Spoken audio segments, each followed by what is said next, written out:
How's it going, Blazers? Working to bring you specifications you can relate to so you can have an educated decision on your purchases. This is from Burnside Knives. They've been out since about 2015. Took a little bit of hiatus for it and back at it. There's from Rick Medeiros. This is called the Rose. So there's going to be two different variations on this. There's going to be a black and black and then also a satin and tan. He does have some other scale material available. He did just do a Stormtrooper variant. And then there's also a blue variant that's available as well. So a few different colors. Check out Instagram for some of those things.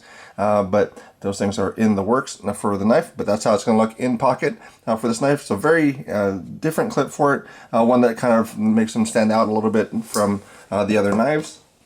So that's going to be what that looks like. So this one actually is a steel clip though. So initially when I picked it up, I thought that was going to be a titanium clip. It actually is a steel clip and not titanium. So I did verify that as well. So that is a steel one. It is a right and left hand carry. So it comes right hand carry. You can swap it over to the left side. It does have a little piece there that will come out as far as that little block. So set up both ways. Now set up where folks like their knives to be carried. So that's going to be how that is. Basically for this one, it does have basically maybe a few different deployment methods for it. But for the thumb side, so in actually opening it up, it does have about 2 pounds, 2 ounces with the thumb stud. If you're going to use the middle finger flick for it, that's going to be about 1 pound, 6 ounces. Where I get that is from a Lyman pull gauge, and as far as when that breaks. So I guess how people would use for firearms, they would pull the trigger back until it breaks, and then it will give you a measurement. Same thing with this, so pull it with the Lyman pull gauge until it breaks, opens. That's where I get the measurement for that. So that's going to be how that is. So this one has basically the middle finger flick. It's going to have the thumb stud. It's going to have a pinch and roll, so you can actually just roll it over slowly. You're going to have traditional, so if you're going to do two-handed, that's going to be basically the methods to open this knife. It does come in at 3.7 ounces, so it is a bit heavy for something of this size. So for your folks that are part of the channel and know, or if you're just joining us, though that works out to be 18 quarters and a penny. So that's going to be how that works. So if you do have a knife laying around, you know the weight of it, you can add some coins to it. This is going to be 0.2 ounces. This is going to be 0.1 ounces. You can work out the math, and you can actually get that feel in hand. Because a lot of times the numbers are something, but having it in hand makes a lot of difference to actually feel what that feels like. And you figure a bug out weighs about 1.9 ounces. So you can add on to that if you have one of those laying around. Price-wise, this comes in about 95 bucks for the knife. So that's going to be what the price point is currently. I think he's in some smaller retailers, more boutique retailers, but otherwise it's purchased directly through their website, so you can check that out. This one is going to be a blade length at about 2.61 inches, and a cutting length is going to be about 2.17. So that's where we get into some numbers that are a little bit higher than I'm used to seeing. So there's going to be a flat grind for it. So it is flat ground for the knife. It does have kind of a compound grind for the tanto blade shape, but it's really, really thick. So this actual, might not be able to see it this way, but the actual primary on this knife, it comes out to be like 9.5 per side, and then so like 19 degrees inclusive for this knife as far as that primary bevel, which is really pretty high. I mean, the kitchen knife is going to be about 3 degrees inclusive, or per side. I think it's per side. No, inclusive, I think. So it's about 3 degrees inclusive. Some of the knives that are pretty slicey is going to be pretty much maybe about 6 degrees per side. So it's a little bit higher. So that's where, if you are going to be using this for like double wall cardboard, it's going to be really, you can't do it. So I mean, it's just really hard to get through. So if you're using double wall cardboard, single wall cardboard cuts it through fine. Paper, fine. Tape, good. Double wall, yeah, that's a lot of pressure to put on that thing. So beyond edge thickness is also pretty high. So it's about 35 and 37 thousandths for the two edges, 35 and 37 up here. And then that's going to be about 9 sheets of paper, so also not a high thing there, but also the actual edge is sharpened at a pretty high degree as well, so it's more really a hard use, and that's where, at least in the video that he had for Kickstarter, when he did the relaunch of the Cabrillo, he was saying that he wanted it to be a really good heavy use knife. So it's over 24 degrees per side, so inclusive would be about 48 degrees for the actual sharpened edge. So it actually was off the chart. So for the sharpened edge is going to be more than that, so it's probably going to be like 25, 26 degrees per side. So if you were going to regrind it, it's going to be a lot of reprofiling if you want to do that.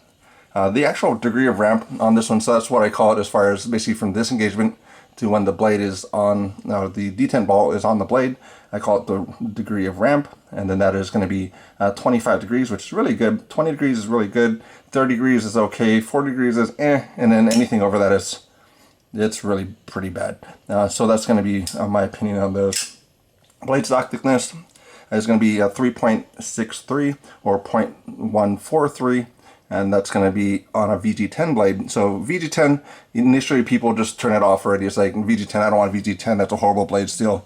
Well, it's not really, because if you go over to Knife Steel Nerds, this is where I'm getting the information from. So for their testing, you got an edge retention about 4.5 out of 10 and a 7.5 for corrosion resistance, and 4.5 is going to be about 154 cm, CPM 154, so it has a pretty good edge retention for being a VG10 blade steel, and corrosion resistance is good.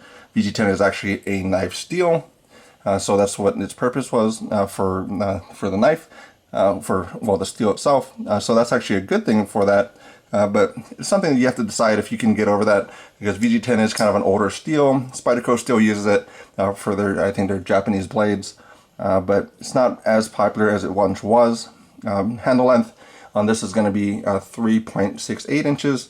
Again, I talked about it already, but right hand tip up, left hand tip up, and then also taking it out of pocket, also using the Lyman pull gauge, a little bit of dental floss really to get under there, and then pulling that out of the pocket. It's about 2.3 ounces to pull that out of the pocket. No, the knife is not 2 pounds, but the resistance at its highest point is 2 pounds 3 ounces before it breaks, before it lets go of that pocket. So that's going to be what you have for that, and that's actually pretty decent. 2 pounds is kind of a pretty good amount for that, so that's where I don't have any issues with it at all for that one. Comparison wise, so that's going to be the Rose, going to be a smaller knife for that. So that's going to be the Rat 2, and that one is just perpetually dirty. I just don't clean it. And then you're going to have the Bug Out. And then you're going to have the Para 3. And then you're going to have regular Solaris. Do have some colors on the website if you want to do that. So springtime, have some new colors on the website. They are dyed in-house, or you can pick up VG or the actual JG10 and dye it on your own. But that is on the website now. Blades are on the website, and then that's available for those things. But for this knife, for the Rose, for the Burnside knife, I would say buy, borrow, or avoid. That would be a borrow. It's not one that I'll totally stay away from, but it's not one that I would just like over the moon, like you got to get this knife. So it's really something you got to come down into as far as looking at those specs that I gave you, if this is something that you're really looking for a knife. So like the bottom side of this, I would almost rather have the bottom side a little bit chamfered, because if you're going to be slow rolling it, it's a little bit of a resistance on that for during the knife open, but I mean it opens pretty well. Detent's nice on it. The only thing I did notice also, which wasn't an issue when I was carrying it, but the blade is right near the top, so I can nearly catch that with my fingernail. So that's not a great thing for it. I'd rather have that be sunken a little bit in there, because if you put the meat of your finger in there, you will catch your finger a little bit for that blade tip. So that's one thing that I did notice for that. I do have that colored backspacer on this knife. So let me know what you think about it. Let me know what you think about Burnside Knives, if you have any of their products at all, and what do you want me to check out if there's anything else. But that is about all I have to say about that one today.